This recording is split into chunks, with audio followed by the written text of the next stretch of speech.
E a gente segue aqui agora com os bastidores da política. Tiago Gomes já com a gente. Bom dia, Tiago. Bom dia, Tiago. Bom dia, Thaís. Bom dia, Marcos. Depois desse feriadão aí, abençoado para todos nós, nós vamos falar um pouquinho sobre o retorno dos trabalhos lá no Congresso Nacional.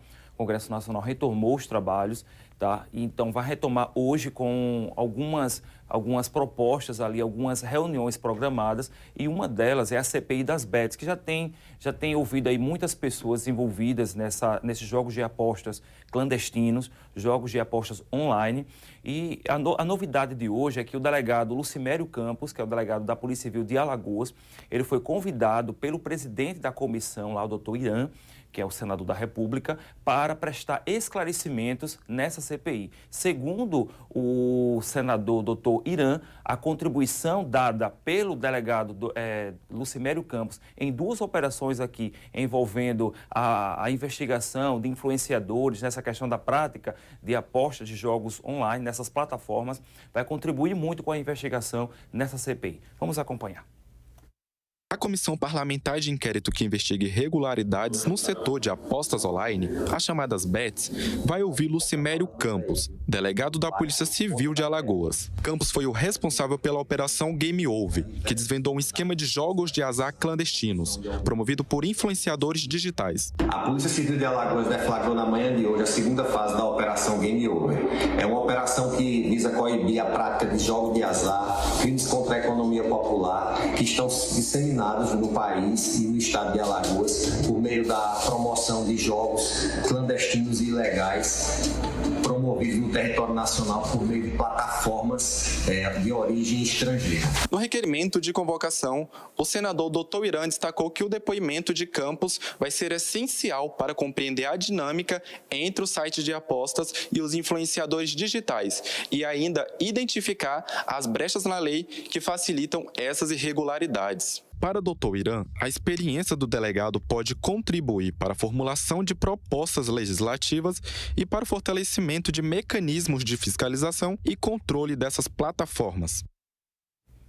A experiência do delegado Lucimério Campos na liderança dessa operação Game Over motivou, inclusive, outras operações que aconteceram no Brasil todo, todas elas voltadas para essa prática nefasta, que tem deixado muitas famílias aí no prejuízo, muitas pessoas apostando, achando que vão ficar ricas pelo fato de que alguns influenciadores estão oferecendo essas vantagens nas redes sociais, mas o fato é que por trás existe toda uma aposta clandestina, jogos de azar, e que essas pessoas ficam realmente no prejuízo e depois não conseguem voltar à sua rotina econômica como era antes. Um detalhe que ele contou aqui em entrevista, Tiago, é que ele descobriu, e a Thaís participava dessa conversa na época, como eles faziam a transação para lavar o dinheiro, tornar essa prática legal, inclusive com a possibilidade até de ramificação para outras atividades criminosas. Então, quer dizer, esse modelo que ele fez a partir de Alagoas, utilizando a própria legislação penal, até onde era possível, fez com que muita gente saísse de circulação e, claro, a gente evitasse o avanço das bets do modo como elas vinham acontecendo. Infelizmente, há aquelas que continuam operando, mas o modelo de investigação dele ganhou notoriedade por isso, que ele mostrou como é que eles burlavam, inclusive, o fisco local para ganhar muito dinheiro. E é justamente essa contribuição dada nessa investigação que vai subsidiar, então, os senadores para, de repente, mudar a legislação e apertar a fiscalização para essas plataformas. Tiago, vamos falar do deputado alagoano que está sendo cotado para ser o relator do PL da anistia? Thaís, na verdade é uma nova estratégia desse grupo que está tentando ver se consegue tramitar esse PL da anistia lá na Câmara dos Deputados. O fato é que agora eles estão tentando convencer o deputado federal Hugo Mota, que é o presidente da Câmara, para mudar então o texto, deixar o texto um pouquinho mais aliviado, ali ver a questão das penas mais duras ou mais leves para aquele... depender então da participação deles. Mas o fato é que o deputado Alfredo Gaspar, que é do União Brasil aqui de Alagoas, ele está sendo cotado para substituir o deputado Rodrigo Valadares, que é também do União Brasil lá de Sergipe.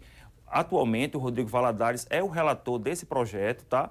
Ele ainda não está tramitando na casa, na verdade está na casa ali, mas pode ser levado ao plenário a depender da proposta feita pelos deputados ali, em acordo com a liderança da casa.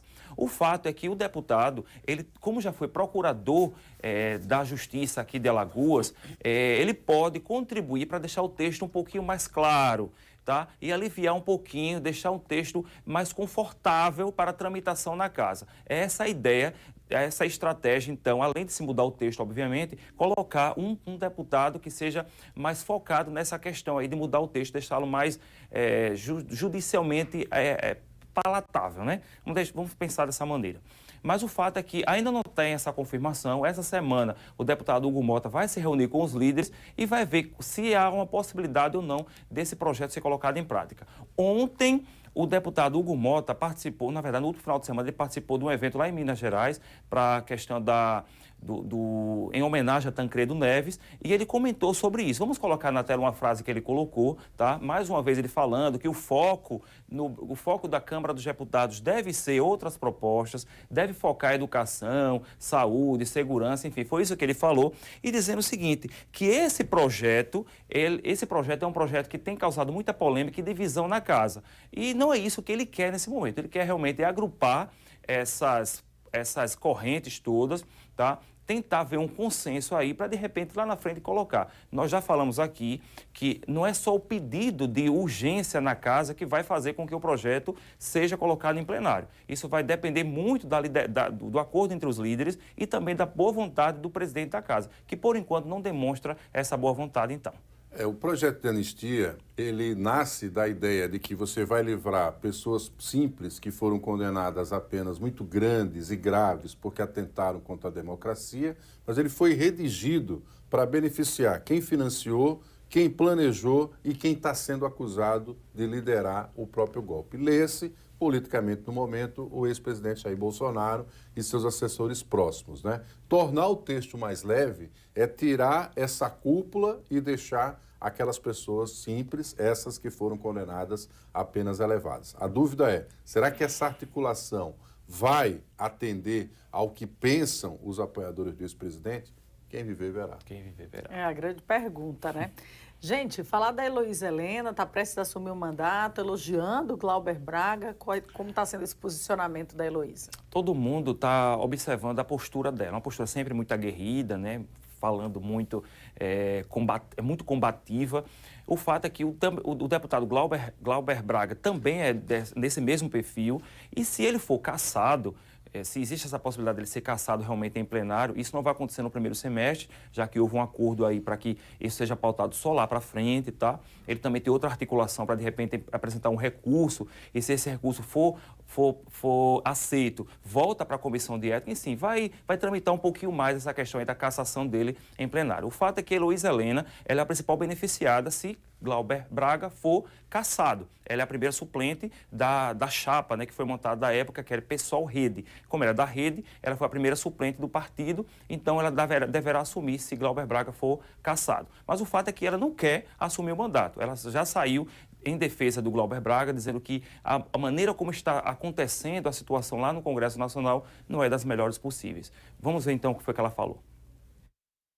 Toda nossa solidariedade a esse valoroso, guerreiro, militante destacado, defensor da classe trabalhadora, que honra a classe trabalhadora, Glauber fica!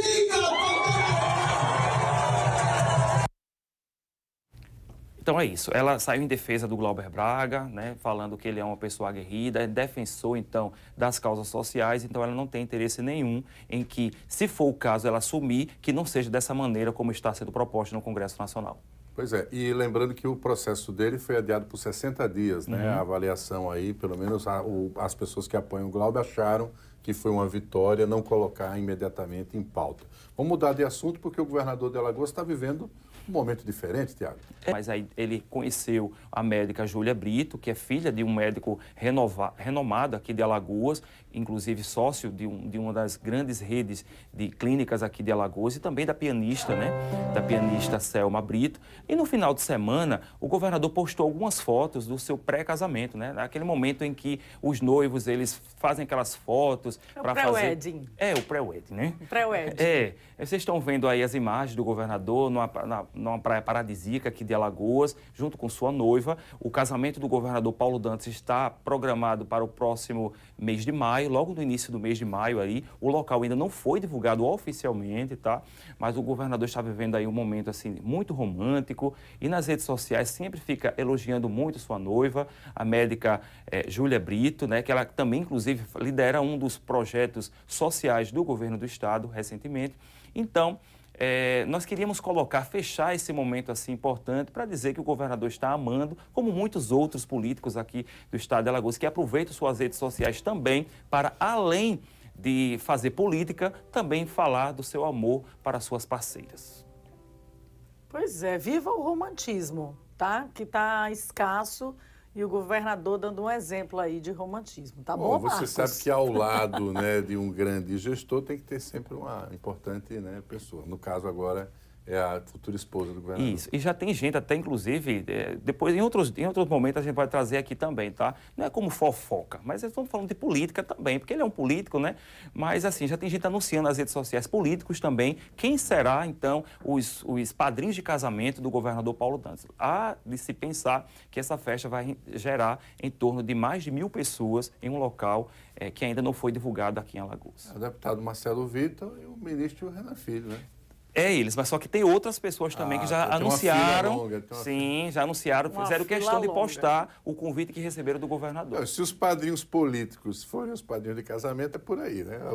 A linha está Vamos sendo esperar, mantida. vamos esperar para ver. Com certeza as imagens aí vão ser bastante exploradas. A gente vai finalizando por aqui, levando você